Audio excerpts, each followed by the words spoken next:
দুপুর 12টা আল্লাহ তাআলারই একটি খাস নাম 7 বার আপনি পড়বেন।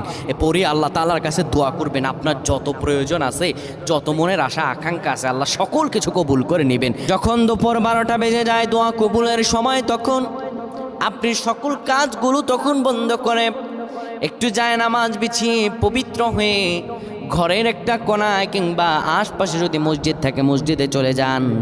ক্যাবলামুখী হয়ে বসে পড়েন। ক্যাবলামুখী হয়ে বসে সুন্দরভাবে প্রথমে 10 বার দুরূদ শরীফ পড়েন, 3 বার সূরা ইখলাস পড়েন, 2 বার সূরাতুল ফালাক, 1 বার সূরা নাস পড়েন।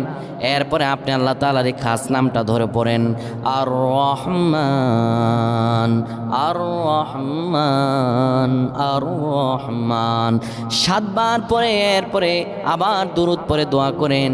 আল্লাহ তাআলার কাছে চাইতে দেরি হবে, কিন্তু আমার রব আল্লাহ আপনার দোয়া কবুল করতে দেরি করবেন না।